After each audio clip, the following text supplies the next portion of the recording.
ಮಂಡ್ಯದ ಕೆರಗೋಡ್ನಲ್ಲಿ ಏನೇನು ಆಗ್ತಾ ಇದೆ ಅನ್ನೋದನ್ನ ನಾವು ನೋಡ್ತಾ ಇದ್ವಿ. ನಿನ್ನೆಯಿಂದನೂ ಕೂಡ ಒಂದು ರೀತಿ ಬೂದಿ ಮುಚ್ಚಿದ ಕೆಂಡದಂತ ಸನ್ನಿವೇಶ ಇತ್ತು. ಇವತ್ತಂತೂ ಒಂದು ಹಂತದಲ್ಲಿ ಅದು ಸ್ಫೋಟನೆ ಆಗ್ಬಿಡ್ತು. ಹಲವು ಮಂದಿ ಈ ರಾಮ ಭಕ್ತರು ಜೊತೆಗೆ ಬೇರೆ ಬೇರೆ ಸಂಘಟನೆಗಳಿಗೆ ಸಂಬಂಧಪಟ್ಟ ಹಾಗಿನ ಸದಸ್ಯರು, ಬಿಜೆಪಿ ಕಾರ್ಯಕರ್ತರು ದೊಡ್ಡ ಹೈಡ್ರಾಮಾವನ್ನು ಇವತ್ತಲ್ಲಿ ಉಂಟು ಮಾಡಿರುವಂಥದ್ದನ್ನು ನಾವು ನೋಡ್ತಾ ಇದ್ದೀವಿ. ರಾಷ್ಟ್ರಧ್ವಜ ಹಾರಿಸಿದ ನಂತರದಲ್ಲೂ ಕೂಡ ಈ ರೀತಿಯಂಥ ಹೈಡ್ರಾಮಕ್ಕೆ ಆ ಸ್ಥಳ ಸಾಕ್ಷಿಯಾಗಿದೆ. ನಾವು ಪ್ರತಿನಿಧಿ ದಿಲೀಪ್ ಇದಕ್ಕೆ ಸಂಬಂಧಪಟ್ಟ ಹಾಗೆ ಮತ್ತಷ್ಟು ಡೀಟೇಲ್ಸ್ ಅನ್ನ ಕೊಡ್ತಾರೆ. ನಮ್ಮ ಜೊತೆಗೆ ಸ್ಥಳದಿಂದ ನೇರ ಸಂಪರ್ಕದಲ್ಲಿ ಜಾಯ್ನ್ ಆಗ್ತಾ ಇದ್ದಾರೆ. ದಿಲೀಪ್, ಬಹುಶಃ ಬಿಜೆಪಿಯ ನಿಯೋಗ ಕೂಡ ಅಲ್ಲಿ ಬಂತು, ಆ ನಂತರದಲ್ಲಿ ಏನೇನಾಯ್ತು ದಿಲೀಪ್? ರಾಷ್ಟ್ರಧ್ವಜ ಹಾರಿಸಿದಂತ ಕಾರಣಕ್ಕಾಗಿ ಒಂದ್ ಹಂತದಲ್ಲಿ ಸೇಫ್ ಆದಂಗಾಯ್ತಾ ಅಧಿಕಾರಿ ವರ್ಗ, ಅಥವಾ ಇಲ್ಲ ಭಗವಧ್ವಜನೇ ಹಾರಿಸಬೇಕು ಅನ್ನುವಂಥ ಪಟ್ಟ ಆ ನಂತರ ಮುಂದುವರಿತಾ ಹೇಗೆ? ಮಲ್ತೇಶ್, ಅಂದ್ರೆ ಈ ಒಂದು ವಿಚಾರ ಬೆಳಕಿಗೆ ಬಂದ ನಂತರ, ಅಂದ್ರೆ ಧ್ವಜವನ್ನ ಇಳಿಸಿದ ನಂತರದಲ್ಲಿ ಈ ಒಂದು ಘಟನಾ ಸ್ಥಳಕ್ಕೆ ಅಂದ್ರೆ ಮಂಡ್ಯ ತಾಲೂಕಿನ ಕೆರಗೋಡಿಗೆ ಇಡೀ ಬಿಜೆಪಿ ತಂಡವೇ ಬಂದಿರುವಂತದ್ದು. ಬಹಳ ಪ್ರಮುಖವಾಗಿ ವಿಪಕ್ಷ ನಾಯಕ ಆರ್ ಅಶೋಕ್, ಮಾಜಿ ಸಚಿವ ಅಶ್ವಥ್ ನಾರಾಯಣ್, MLC ಚಲುವಾದಿ ನಾರಾಯಣ ಸ್ವಾಮಿ ಸೇರಿದಂತೆ ಅನೇಕ ನಾಯಕರು ಕೂಡ ಈ ಒಂದು ಸ್ಥಳಕ್ಕೆ ಬಂದಿದ್ರು. ಸಾಕಷ್ಟು ಆಕ್ರೋಶವನ್ನು ವ್ಯಕ್ತಪಡಿಸಿದ್ರು, ರಾಜ್ಯ ಸರ್ಕಾರದ ವಿರುದ್ಧ ಸಾಕಷ್ಟು ಆಕ್ರೋಶವನ್ನು ವ್ಯಕ್ತಪಡಿಸಿದ್ರು. ಜೊತೆಗೆ ಈ ಒಂದು ಧ್ವಜಸ್ತಂಭ ಏನಿದೆ ಆ ಒಂದು ಸ್ತಂಭಕ್ಕೂ ಕೂಡ ತೆರಳಕ್ಕೂ ಕೂಡ ಮುಂದಾದ್ರು. ಈಗಾಗಲೇ ಬೆಳಗ್ಗೆ ಹನುಮ ಧ್ವಜವನ್ನ ಕೆಳಗಿಳಿಸಿ ತ್ರಿವರ್ಣ ಧ್ವಜವನ್ನು ಕೂಡ ಹಾರಾಟ ಮಾಡಲಾಗಿತ್ತು.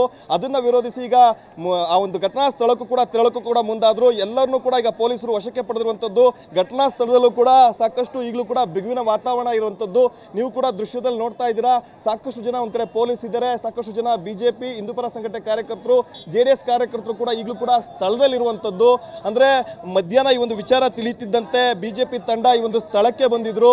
ಸಾಕಷ್ಟು ವಿರೋಧವನ್ನು ವ್ಯಕ್ತಪಡಿಸಿದ್ರು. ಯಾವುದೇ ಕಾರಣಕ್ಕೂ ಕೂಡ ಈ ರೀತಿಯ ಘಟನೆಗಳು ನಡೀಬಾರದು ಅಂತ ಹೇಳಿ ಇಲ್ಲಿನ ಸ್ಥಳೀಯ ಆಡಳಿತದ ವಿರುದ್ಧ ಕೂಡ ಸಾಕಷ್ಟು ಆಕ್ರೋಶವನ್ನು ವ್ಯಕ್ತಪಡಿಸಿದ್ರು. ಆ ನಂತರ ಕಾರ್ಯಕರ್ತರು ಕೂಡ ಉದ್ದೇಶಿಸಿ ಸರ್ಕಾರಕ್ಕೆ ಎಚ್ಚರಿಕೆ ಕೊಡುವಂತ ಮಾತುಗಳನ್ನು ಕೂಡ ಆಡಿದ್ರು. ಜೊತೆಗೆ ಈಗಾಗಲೇ ಏನು ತ್ರಿವರ್ಣ ಧ್ವಜನ ಆರಿಸಿದರೆ ಅದನ್ನ ಸಾಕಷ್ಟು ಜಿಲ್ಲಾಡಳಿತ ನಿರ್ಲಕ್ಷ್ಯ ಮಾಡಿರುವಂತದ್ದು. ಈ ರೀತಿ ಆರಿಸೋದಕ್ಕೂ ಕೂಡ ಬರೋದಿಲ್ಲ, ತಕ್ಷಣ ಅದನ್ನ ಕೆಳಗಿಳಿಸಿ ಹನುಮ ಧ್ವಜವನ್ನ ಆರಿಸಬೇಕು ಅಂತ ಹೇಳಿ ಸಾಕಷ್ಟು ಆಕ್ರೋಶವನ್ನು ವ್ಯಕ್ತಪಡಿಸಿದ್ರು. ಜೊತೆಗೆ ಧ್ವಜಸ್ತಂಭ ಏನಿದೆ ಆ ಒಂದು ಸ್ಥಳಕ್ಕೂ ಕೂಡ ನುಗ್ಗೋದಕ್ಕೂ ಕೂಡ ಮುಂದಾದ್ರು. ಬಹಳ ಪ್ರಮುಖವಾಗಿ ಎಲ್ಲ ಬಿಜೆಪಿ ನಾಯಕರು, JDS ನಾಯಕರು ಅವರೆಲ್ಲರನ್ನೂ ಕೂಡ ಸಾಕಷ್ಟು ಪೊಲೀಸರು ವಶಕ್ಕೆ ಪಡ್ಕೊಂಡಿರುವಂತದ್ದು. ಈ ವೇಳೆ ಕೂಡ ಸಾಕಷ್ಟು ನೂಕಾಟ ತಳ್ಳಾಟ ಕೂಡ ಆಗಿರುವಂತದ್ದು. ಅಂದ್ರೆ ಅವ್ರನ್ನೆಲ್ಲ ವಶಕ್ಕೆ ಪಡ್ಕೊಂಡಿರುವಂತ ಎಲ್ಲರನ್ನೂ ಕೂಡ ಕರ್ಕೊಂಡು ಹೋಗ್ತಿದ್ದಂತ ಸಂದರ್ಭದಲ್ಲಿ ವಾಹನಕ್ಕೂ ಕೂಡ ಅಡ್ಡ ಮಲಗಿ ಸಾಕಷ್ಟು ವಿರೋಧವನ್ನು ಕೂಡ ವ್ಯಕ್ತಪಡಿಸಿದ್ರು.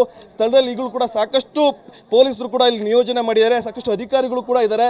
ಯಾವುದೇ ಕಾರಣಕ್ಕೂ ಕೂಡ ಈಗ ಬ್ಯಾರಿಕೇಡ್ ಹಾಕೊಂಡ್ರೆ ವಿವಾದಿತ ಏನು ಸ್ಥಳ ಇದೆ ಅಲ್ಲಿ ಸುತ್ತಲೂ ಕೂಡ ಸಾಕಷ್ಟು ಬ್ಯಾರಿಕೇಡ್ಗಳನ್ನ ಹಾಕೊಂಡು ಅಲ್ಲಿಗೆ ಯಾರನ್ನೂ ಕೂಡ ತೆರಳದಂತೆ ಪೊಲೀಸರು ಸರ್ಪಗಾವಲನ್ನು ಹಾಕಿರುವಂತದ್ದು. ಸ್ಥಳದಲ್ಲಿ ಈಗಲೂ ಕೂಡ ಬಿಗುವಿನ ವಾತಾವರಣ ಮುಂದುವರೆದಿದೆ.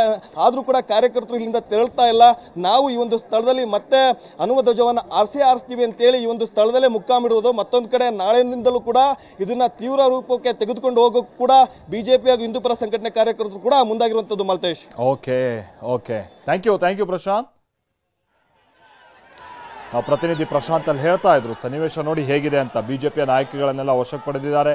ಬಹಳಷ್ಟು ಮಂದಿ ಉಳಿದಂಥ ಸಂಘಟನೆಗಳಿಗೆ ಸಂಬಂಧಪಟ್ಟ ಹಾಗಿನ ಸದಸ್ಯರು, ಪಕ್ಷದ ಕಾರ್ಯಕರ್ತರು ತಮ್ಮ ನಾಯಕರ ಬಂಧನವನ್ನು ವಿರೋಧಿಸಿ ಪ್ರತಿಭಟನೆಯನ್ನು ಮುಂದುವರಿಸ್ತಾ ಇದ್ದಾರೆ.